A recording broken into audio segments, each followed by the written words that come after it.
Colonel Gopal Singh defence expert हैं और निपुण आलम बयान फॉरेन एक्सपर्ट, दोनों मेहमान हमारे साथ इस वक्त जुड़ चुके हैं। कर्नल गोपाल सिंह जी, सबसे पहला सवाल आपसे। प्रधानमंत्री मोदी की तरफ से कहा गया कि आत्मनिर्भर बनना होगा। हर एक चुनौती एक अवसर लेकर भी आती है। कोविड में भी देखा जिस तरह से पूरी दुनिया कोविड जैसी बड़ी चुनौती का सामना कर रही थी और उनकी इकोनॉमी काफी डाउन हो गई थी। उस दौर में भी भारत ने दिखाया था कि भारत किस तरह से सक्षम है हर एक चुनौती का सामना करने के लिए। और प्रधानमंत्री मोदी की तरफ से इस बात पर भी जोर दिया गया कि आने वाले समय में एक बड़ी चुनौती का सामना भारत को करना पड़ सकता है। धीरेन्द्र जी नमस्कार, सभी को प्रणाम। देखिए, सवाल बहुत अहम है। विश्व को एनर्जी चाहिए। एनर्जी आती कहाँ से है? पृथ्वी से। पृथ्वी के ऊपर यदि एनर्जी ही नष्ट हो जाएगी तो किस प्रकार से ये जनजीवन आगे बढ़ेगा। रही बात भारत की, भारत के प्रधानमंत्री पिछले 28 फरवरी से तमाम राष्ट्रों से बात कर रहे हैं और अपने रिसोर्सेज के लिए, अपनी एनर्जी प्राप्ति के लिए पूरी उन्होंने कोशिश की है। और हमें हर तरह, यानी पहले 27 देशों से हमारे संपर्क थे एनर्जी या ऑयल और गैस, पेट्रोलियम गैस खरीदने के लिए। अभी जो है 43 राष्ट्रों से, छोटे बड़ों से हम जो है अभी तेल और गैस, एलपीजी और ये आयात कर रहे हैं। उसके अलावा आप देखिएगा, भारत ने भी अगले तकरीबन 45 दिन के लिए अपने पास में रिजर्व का भी बताया है। और आप जो गैस की बात करते हैं, गैस 3 जगह भारत के अंदर स्टोरेज है। गैस को ज़्यादा स्टोर नहीं कर सकते, लेकिन कुछ समय के लिए स्टोरेज कैपेसिटी हमारी है। एक जगह है विशाखापट्टनम, 2 जगह हैं आपकी कर्नाटका में। आगे आने रही बात ऑयल की, ऑयल जो है भारत के पास में तकरीबन 15 दिन का रिजर्व है। उसके अलावा जो कंपनियां हैं, कंपनियों के पास में भी रिजर्व है। लेकिन जो रिक्वायरमेंट हमारी है, उस रिक्वायरमेंट को मद्देनजर रखते हुए पिछले 3 जहाज ऑलरेडी पहुंच चुके हैं, बाकी 2 या 3 जहाज और पहुंचने वाले हैं। उसके अलावा रशिया से जो बैन लगाया गया वो बैन हट गया है। और रशिया से जो जहाज, तकरीबन 5 जहाज चाइना के लिए जाने वाले थे, वो भी हमारे पास में डाइवर्ट होकर के पहुंच रहे हैं। तो आप समझिए कि भारत की स्थिति नरेंद्र मोदी जी के नेतृत्व में जिस प्रकार से है वो बहुत ही सराहनीय है। और भारत के प्रधानमंत्री ने न केवल ईरान से, न केवल इजराइल से, अमेरिका से सबसे बात की है। और ईरान के जो राष्ट्रपति हैं उनसे तो 2 बार बात की है। उसके अलावा एक बार ऐसा लगता था कि कहीं हमारे जहाज़ों के ऊपर भी कोई अटैक ना हो जाए, तो हमारी यानी नेवी भी उसी जगह पर पॉइज्ड है।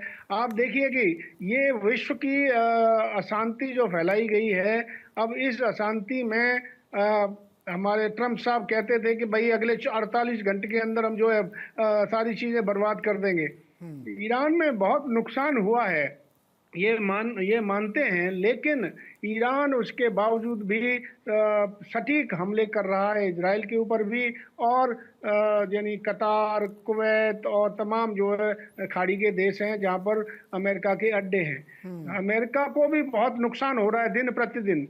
लेकिन अभी उन्होंने 5 दिन का मॉरेटोरियम दिया है और उसमें बार बार कह रहे हैं कि ईरान ने हमसे बात की है और वो ईरान जो है हमारी बातों को मानने के लिए तैयार है।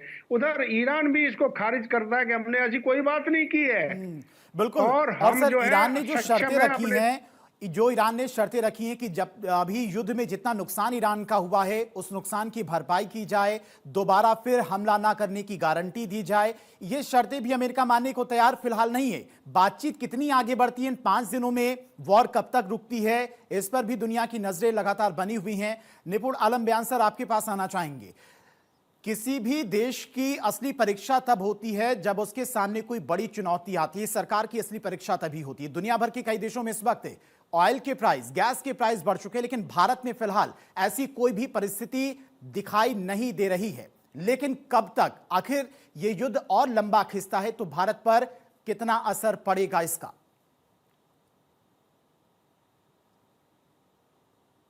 देखिए, डेफिनेटली एक बड़ी पुरानी पंक्ति है, किसी ने कहा भी है कि लगेगी आग तो आएंगे कहीं घर जद में, हम्म, कि इस मोहल्ले में केवल हमारे मकान थोड़ी ना है। तो सिंपल सी बात है, प्रभाव पड़ेगा। और मैं ये नहीं कहता कि हम पे बहुत ज़्यादा प्रभाव पड़ेगा, क्योंकि भारत सरकार की तैयारी पूरी पूरी है।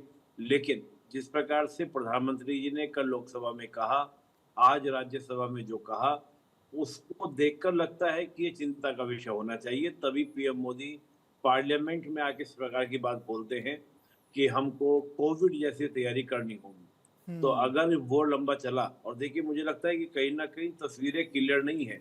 भले ही 5 दिन के लिए अभी अमेरिका ने वॉर को रोका है, लेकिन हो सकता है सिचुएशन जो है वो टेंशन वाली बने।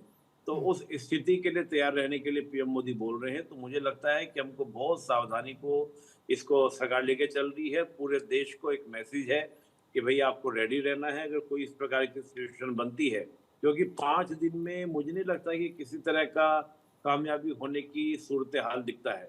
क्योंकि अमेरिका कह रहा है कि ईरान से बात हो गई है, उधर ईरान क्या कह रहा है कि नहीं, हमारी तो कोई बात नहीं हुई है और हम तो शर्तों पे आके युद्ध को रोकेंगे, नहीं तो हम युद्ध को रोकने वाले नहीं है। तो जो ये स्थिति है, 5 दिन में मुझे लगता नहीं कि गल्फ के कोई कंट्री बहुत इनिशिएटिव लेने वाले हैं, या चाइना रशिया।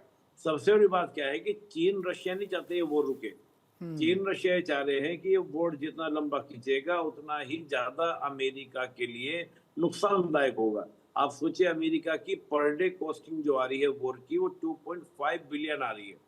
अब 2.5 बिलियन की कॉस्टिंग पर अगर अमेरिका वॉर लड़ता है, क्योंकि ईरान की योजना यही थी कि वॉर जितना लंबा खींचेगा उतना ज्यादा कॉस्टली होगा अमेरिका के लिए, और अमेरिका पर उतना ही ज्यादा क्या बढ़ेगा, प्रेशर बनेगा।